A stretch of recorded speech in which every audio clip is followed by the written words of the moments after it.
Glória a Deus. Gostaria que, assentado mesmo, você pegasse a sua Bíblia, por gentileza. Vamos meditar na palavra, amém? Quem aguenta mais uns 40 minutos aí?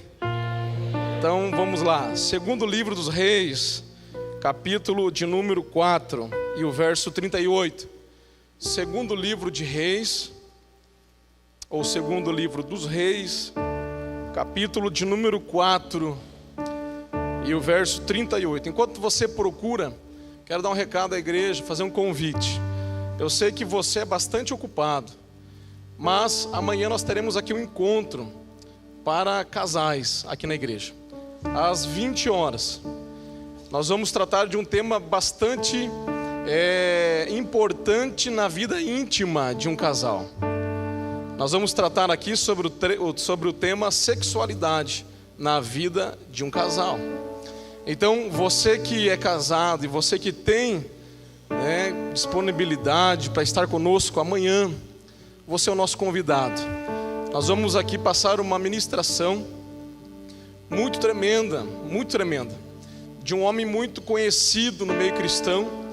Não é o Cláudio Duarte, quando se fala em família, em tudo que se diz respeito ao casal, a gente já pensa no Cláudio Duarte, mas não é ele, essa é a única coisa que eu vou falar. Mas é tremenda mensagem. Logo após essa mensagem nós vamos fazer alguns comentários. Nós vamos comentar isso, tirar uma eventual dúvida, e nós vamos aqui compartilhar sobre este tema amanhã. Um tema tão importante, irmãos. Muitas vezes nós temos vergonha de falar sobre isso, Achamos que a igreja não é para isso, muito pelo contrário.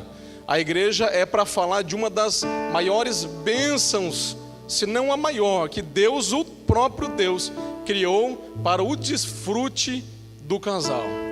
É algo tão íntimo, a relação sexual é algo tão íntimo, algo tão sublime, deve ser assim. Por isso eu convido para que você venha aprender sobre isso, que a Bíblia compara isso, o Cristo e a igreja, a noiva, o casamento de Cristo com a igreja. É algo dessa natureza, é um mistério. Então, a relação sexual é o ápice de uma intimidade de um casal. Deixará o homem, pai e mãe, unir-se à sua mulher, e serão uma só carne, não mais duas, mas uma apenas. E aí, nós vamos falar mais sobre isso amanhã. Às 20 horas, você é o nosso convidado. Quem entendeu o convite diz amém. Glória a Deus. Então vamos lá, segundo livro de Reis, 4, 38 até o 41. Diz assim a palavra. Depois Eliseu voltou a Gilgal. Nesse tempo a fome assolava a região. Quando os discípulos dos profetas estavam reunidos com ele, ordenou ao seu servo: ponha o caldeirão no fogo e faça um ensopado para estes homens.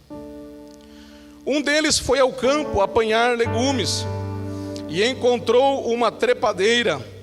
Apanhou alguns de seus frutos e encheu deles o seu manto. Quando voltou, cortou-os em pedaços e colocou-os no caldeirão do ensopado, embora ninguém soubesse o que era. O ensopado foi servido aos homens, mas logo que o provaram, gritaram: homem de Deus, a morte na panela! E não puderam mais tomá-lo. Verso 41. Então Eliseu pediu um pouco de farinha, colocou no caldeirão e disse: sirvam a todos. E já não havia mais perigo no caldeirão. Amém? Glória a Deus. Feche a sua Bíblia e me empreste aqui a sua atenção por alguns minutos. Texto da palavra de Deus que lemos é muito tremendo. Amém. Deixa Deus te usar aí, meu irmão. Amém. Então, a palavra de Deus, só um pouquinho, irmão, escuta a palavra agora, tá bom? Depois a gente conversa melhor sobre isso.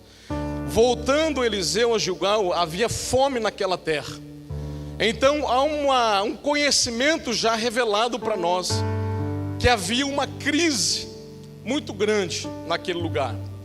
Havia uma dificuldade que assolava aquela terra e que assolava aqueles dias.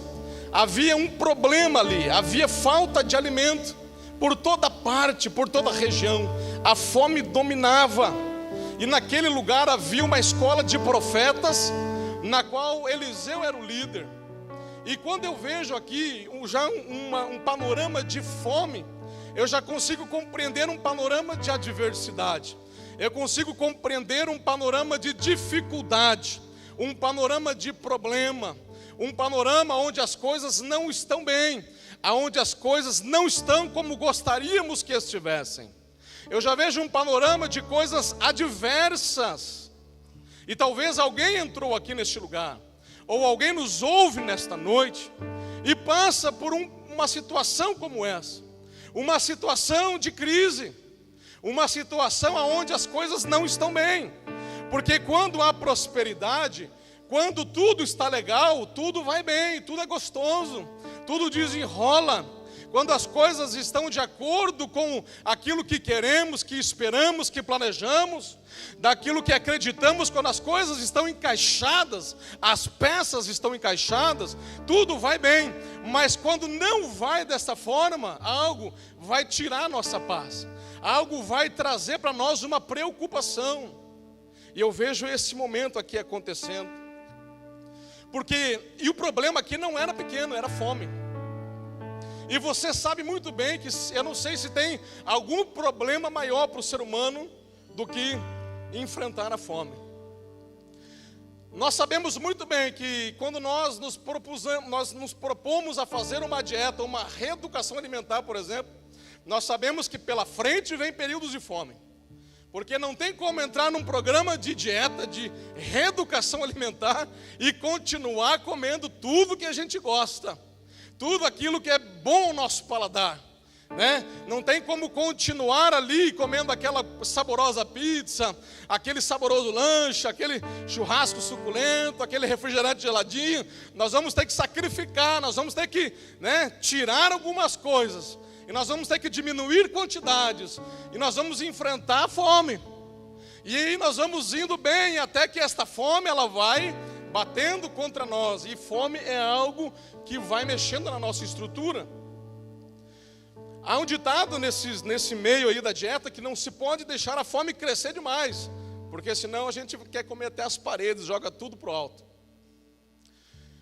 Basta você ver, por exemplo, o cristão é uma coisa engraçada, quando vai num lugar que tem buffets, que é à vontade. Quando vai chegar, é um chá, ou é um jantar, ou é uma coisa, tem um cerimonial primeiro. E, meu irmão, se tem palavra antes do jantar, se tem alguma cerimônia, se tem alguma coisa antes da janta, e o jantar está lá preparado, a comida está do lado, a atenção do cristão é difícil ficar ali, porque tem um mistério que fica chamando ali. E quando dá largada, Augusto, aí complicou, porque aí é cada um por si, Deus por todos, Quem chega primeiro, chegou, e aí a fila vai crescendo. A gente viu há poucos meses aí no catamarã, A fila quase que caiu para fora do barco lá, quase que. Então, aqui a fome é algo difícil, irmão. A gente já com o alimento sobre a mesa, a gente, quando nos propomos a diminuir ele de propósito, já é difícil. Agora imagine quando não é por nossa conta, mas por conta da dificuldade. E aí se instaura aqui um problema de crise, um problema de dificuldade. E aí eu vejo o que esses homens fazem, porque o problema está lá. Mas eles tinham um referencial, o profeta. O profeta era a representação de Deus, o profeta era o homem de Deus. O profeta era aquele que era conhecido como a presença, ele era o porta-voz de Deus. Ele era aquele que trazia a voz de Deus para os homens. Então eles vão no profeta. Eles vão lá porque o problema está instaurado. E aqui eu já quero abrir um parênteses, irmão. Quando o problema bate a minha porta e bate a sua porta, quando a crise de alguma forma, em alguma face, de alguma maneira, ela bate a nossa porta, Eu quero que você entenda algo. Não é para qualquer um que você pode falar ou que você deve falar, mas você deve falar, fazer o que a Bíblia está dizendo. Você deve ir para o seu quarto e começar a falar para o seu Pai, para o seu Deus, porque a palavra diz que o nosso Deus que ouve no oculto, Ele vai ouvir a nossa oração. Você não deve falar para qualquer um, porque você pode se tornar motivo de escárnio, de chacota. Você pode dar margem para o adversário ainda tripudiar mais sobre a tua vida. Mas uma coisa eu tenho para dizer: se você fizer o que a palavra de Deus nos ensina, como esses homens correram na presença do profeta, para dizer para ele: estamos com fome, com crise, com dificuldade. Você correr na presença do teu Deus, porque agora não precisa mais você correr na presença ou na pessoa do profeta, porque a palavra diz que quando Jesus, ele cumpriu o propósito para o qual ele veio, a obra redentora, diz a palavra que o véu do templo se rasgou de alto a baixo, nos dando livre acesso a Deus, ao trono da graça. Ele inaugura um novo e um vivo caminho na presença de Deus, e é por isso que eu e você não precisamos de mediadores ou mediatriz, porque nós temos o caminho aberto para chegar na presença desse Deus e falar com Ele. Se eu e você fizermos uso, ou fazermos uso desta autoridade que está em nós, desta graça, desse presente que foi dado, alguma coisa vai começar a acontecer nas nossas vidas. Aleluia. Eles chegaram no moço, eles chegaram no profeta, eles foram até o profeta, e o profeta, representante ali de Deus, tem uma palavra para eles: ponha o caldeirão no fogo. Em algumas traduções está diferente, não está caldeirão, está grande panela. Quem leu aí diferente? Está panela grande? Como é que está aí, Túlio? Grande panela. Grande panela é caldeirão, são palavras sinônimas. Agora entenda que coisa interessante. Quando eles foram para o profeta em um momento de crise, em época de crise, olha que loucura, a fome implantada, instaurada, a dificuldade. Quem sabe você passa uma dificuldade. Quem sabe você passa algo que você ainda não conseguiu resolver. Você está enfrentando algo. Você está enfrentando um problema na sua vida. E você está aqui hoje porque Deus te trouxe para ouvir esta palavra, para dizer para você que é modelo do profeta. Deus está aqui hoje ouvindo, aleluias, o teu pedido, o teu pensamento, a intenção do teu coração. Porque o profeta tinha uma palavra de Deus para eles. Em época de crise, o profeta estava pregando prosperidade para a vida deles. Em época de crise, onde não tinha, olha, vê se tem cabimento uma coisa dessa. Não tem alimento, não tem comida. Crise, não tem comida no mercado, não tem na venda, não tem para trocar com o vizinho, não tem. E o profeta ainda fala: põe uma panela grande no fogo. Porque a lógica do céu não é a mesma lógica da terra. Porque você pode estar passando um problema aqui nesse plano terreno, mas a solução já está lá com o nosso Deus, com o nosso Pai. A solução já está lá, a bênção já está lá com Ele. A bênção pode ser liberada para mim e para a tua vida. Porque em época de crise o profeta não alinhou, não adequou a sua fé àquela situação de crise. Mesmo em época de crise ele representava a presença de Deus. Ele não se curvou, ele não se deu por derrotado, mas profetizou, porque este era o ofício dele. Profetizou coisa grande, profetizou prosperidade. A visão do profeta era de prosperidade em época de crise. E a visão que Deus tem para você hoje é: filho, pare de olhar pequeno e comece a olhar grande. Porque quem olha com a visão de Deus precisa olhar grande.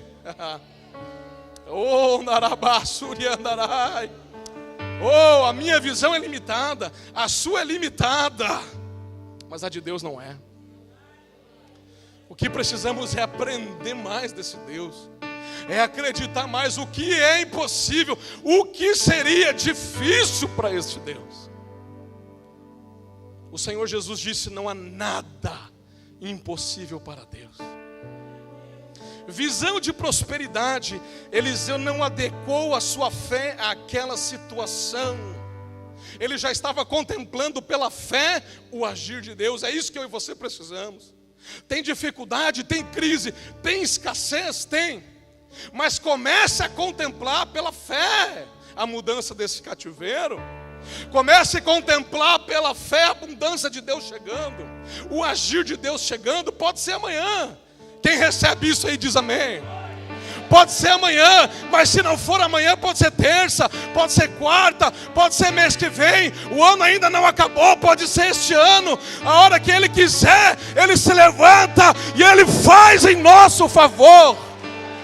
Oh, porque Ele pode, porque Ele é Deus. Aplauda o nome do Senhor. Ele pode, Ele pode, Ele pode, e Ele faz. Alabás. Ei, andarabacanta, alabaçou. Eu andaramanda, alabaçu e andará. É preciso acreditar que Deus provê alimento no deserto. É preciso acreditar que Deus transforma escassez, precariedade em prosperidade e abundância nas nossas vidas. Pastor Silas Malafaia, ele conta um testemunho interessante. Hoje ele é um homem abastado financeiramente, por conta da editora Gospel, a sua empresa. Fornece para muitos lugares. Pode-se dizer que é um homem bem abastado, com uma boa condição financeira. Acredito que seja milionário, porque passou os bens ali passou de milhão, então já é considerado um milionário. Aí você vai falar assim: nossa, mas pode, não é pecado? Não. A Bíblia fala que o amor ao dinheiro é a raiz de todos os males. E se você olhar a vida de abençoador que esse homem tem, você não vai pensar que ele está errado. Porque quando ele faz, na condição que tem, glória a Deus. Mas eu escutei ele dizendo, no final de ano da empresa dele, não é cesta de Natal que ele distribui não, mas encosta um caminhão lá fechado, com máquina de lavar roupa, fogão, forno, lavador, ar-condicionado, para sortear para os empregados. Por quê? Porque a condição dele é tão maravilhosa que ele entende que ele tem mais do que o que ele precisa somente para ele. É um homem que tem, mas para chegar onde chegou, ele conta, faliu 7 vezes. Ou 6, se não me engano. Faliu. Começou um negócio, faliu. Começou outro, faliu. Começou outro, faliu. Começou outro, faliu. Se eu não me engano, foram 6 e no 7º deu certo.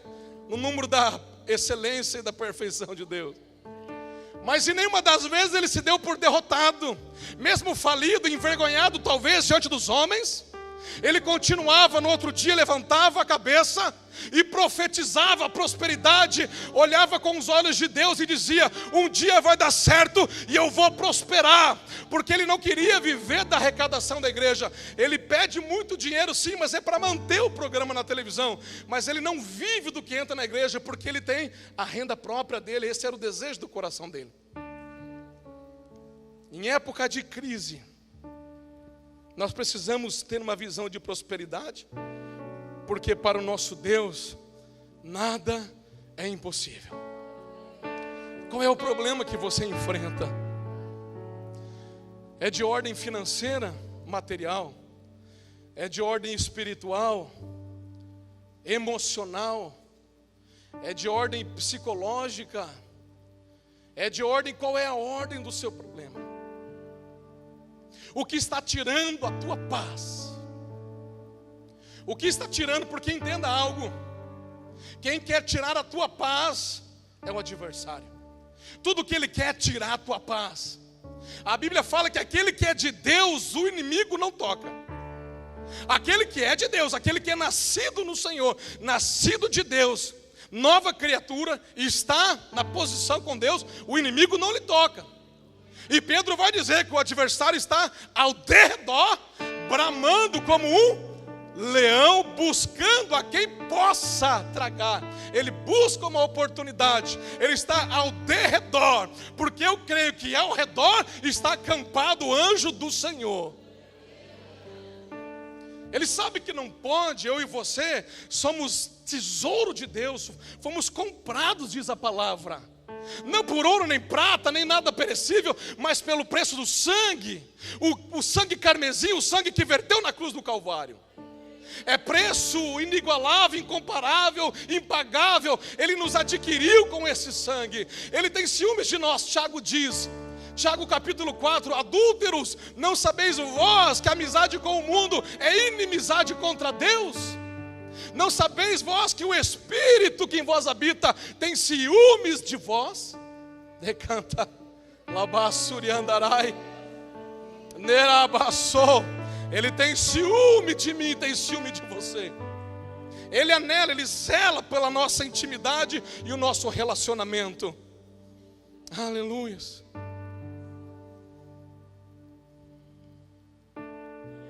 Nós precisamos acreditar nesse relacionamento.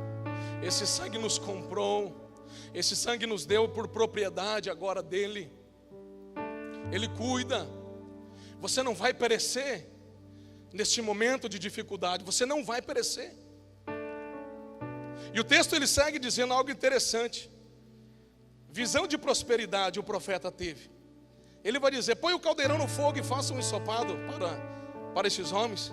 Agora escute algo muito interessante, escute. Um deles, escute, foi ao campo apanhar legumes e encontrou uma trepadeira. Em outras traduções está um nome lá bem esquisito, lá de uma erva. Apanhou alguns de seus frutos e encheu deles o seu manto. Quando voltou, cortou-os em pedaços, preparou e colocou-os no caldeirão do ensopado.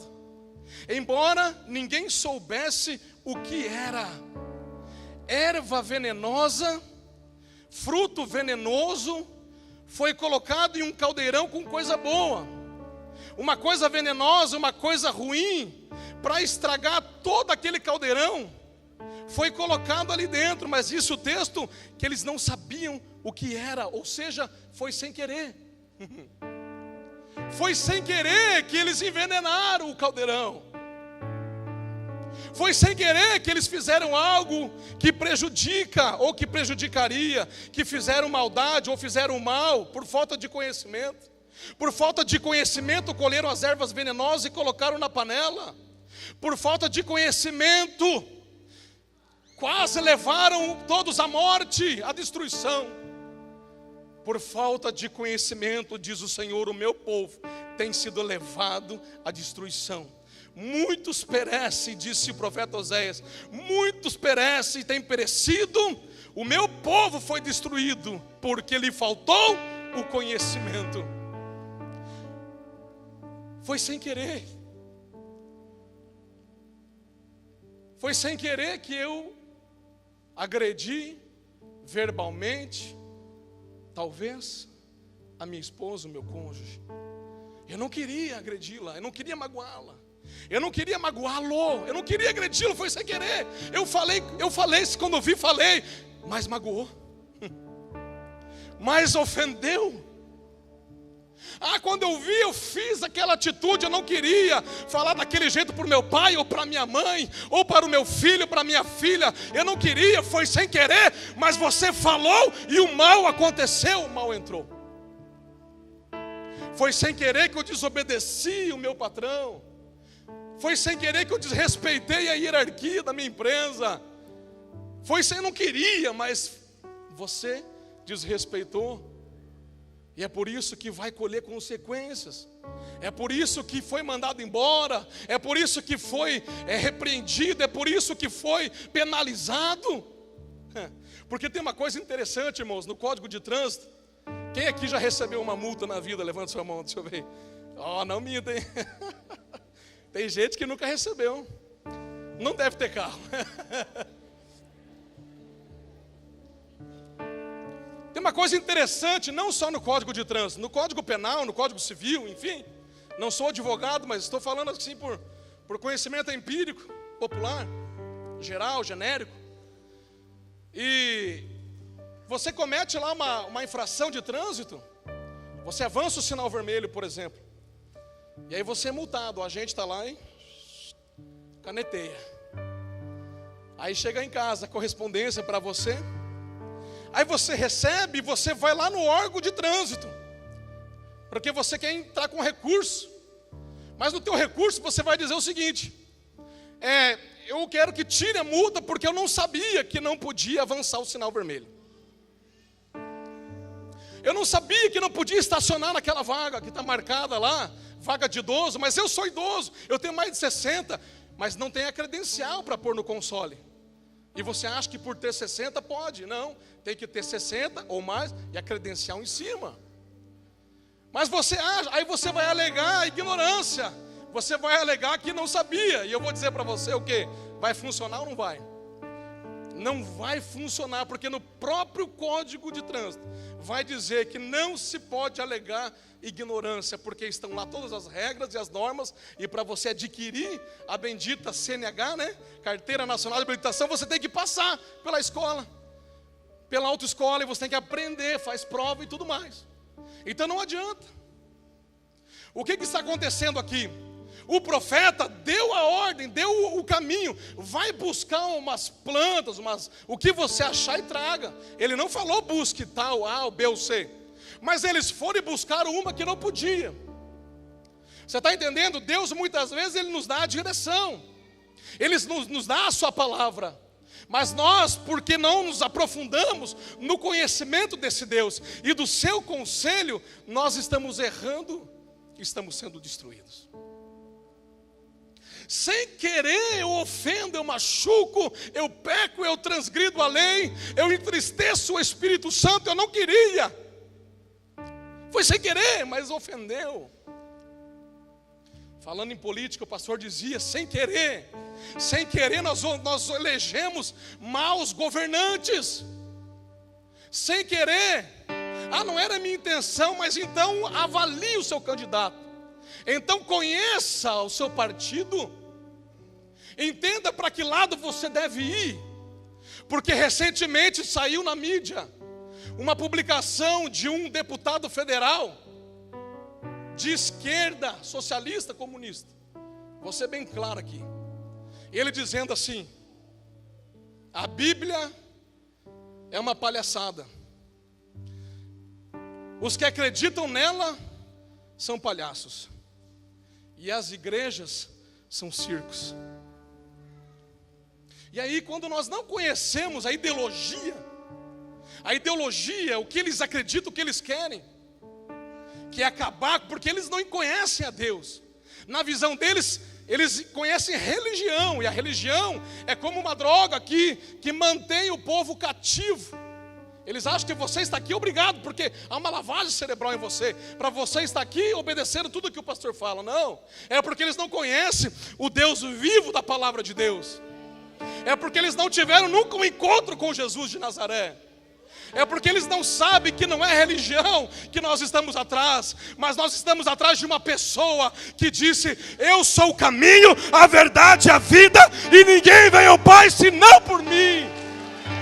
É Jesus de Nazaré, vivo, que foi morto sim, mas ressuscitou o terceiro dia e está aos céus à direita de Deus. Mas eles não conhecem esse Deus, então eles acham que a religião é o ópio, é uma droga que mantém você cativo para ser manipulado. Então eles batem no que não conhecem, e você não pode eleger pessoas deste lado, mas você precisa eleger aqueles que acreditam nesta palavra aqui, que entende que este Deus precisa estar soberanamente sobre a nação.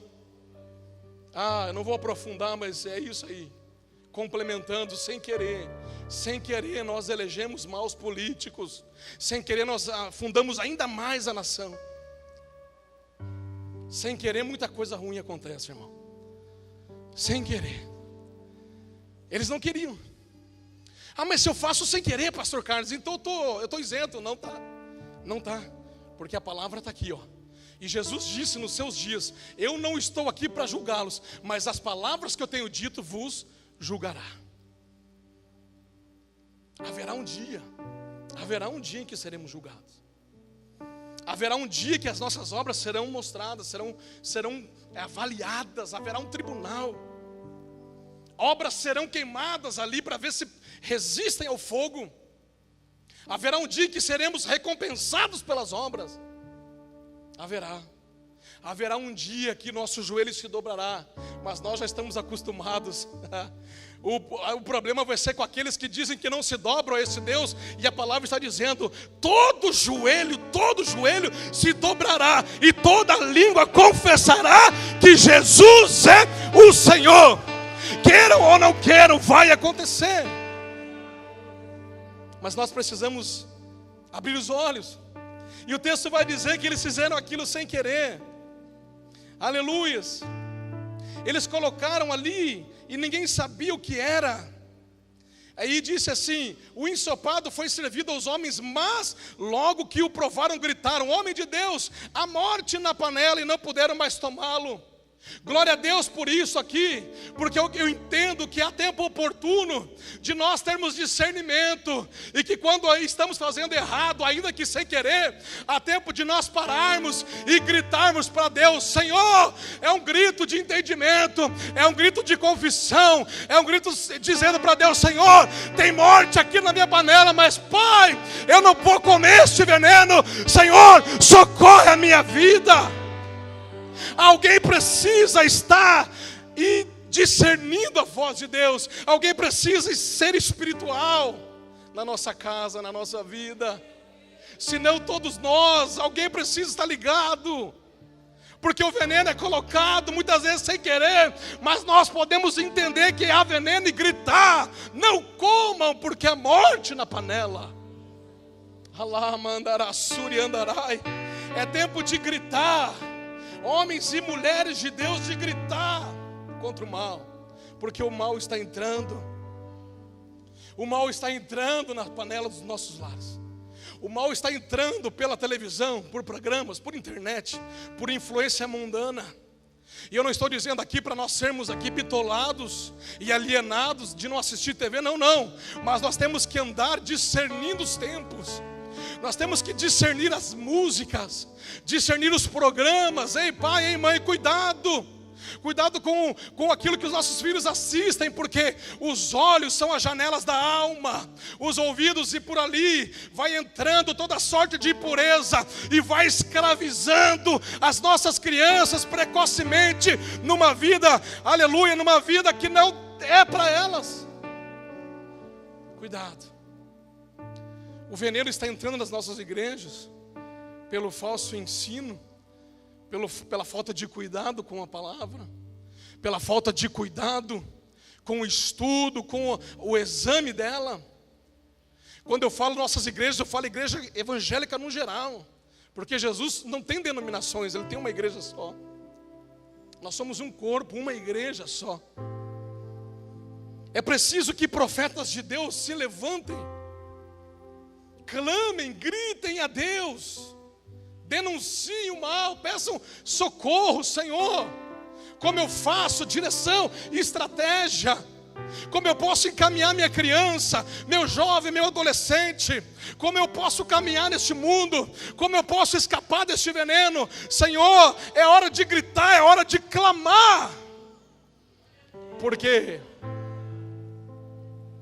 a palavra de Deus é maravilhosa. E eu vou encerrar aqui. Gritaram, homem de Deus, a morte na panela, e não puderam tomá-lo. Verso 41, então Eliseu pediu um pouco de farinha e colocou no caldeirão e disse: sirvam a todos. E já não havia mais perigo no caldeirão. Ei, o homem de Deus pegou farinha, aleluia, a farinha faz o pão. Aleluia, a palavra diz que Jesus é o pão vivo que desceu do céu. Havia morte na panela, e eles gritaram a tempo ainda de não serem mortos. Eu quero dizer para você, igreja, ainda dá tempo de escapar da morte e gritar por Jesus de Nazaré, porque aquela farinha na panela representa a pessoa bendita de Jesus Cristo, que desfaz toda obra do adversário, que desfaz as obras do mal. Jesus está aí, Ele é varão de guerra, Ele é general. Diz a palavra que Ele tem uma espada que sai da sua boca. Aleluia, tem fogo nos seus olhos. Há tempo ainda de escaparmos da morte. Alabassuri andarai, ainda há tempo. Ramancho comandara súbria. A cura pela farinha. a cura pelo pão, a cura por Jesus. A morte é afastada quando colocamos na panela a genuína palavra de Deus. A morte é afastada. Só tem um que venceu a morte. Só tem um que venceu a morte. Só tem um que venceu. E a Bíblia diz que Ele é a primícia dos que dormem. Ou seja, Ele é o primeiro. Ele é o primeiro que ressuscitou dos mortos. E Ele disse: Alabassuri andarai, eu vou para a casa do meu Pai, e eu vou preparar lugar, Lamandarassuri andarai. E quando tudo estiver pronto e organizado, eu voltarei para buscar vocês, Andacandarai. Então dá tempo, igreja, dá tempo, igreja, dá tempo. Se tem veneno na panela, se tem veneno, aleluia, na tua história, se tem veneno nos relacionamentos, se tem veneno em alguma coisa que está diante de você, aleluia, clame, chame por Ele, chame pelo homem de Nazaré.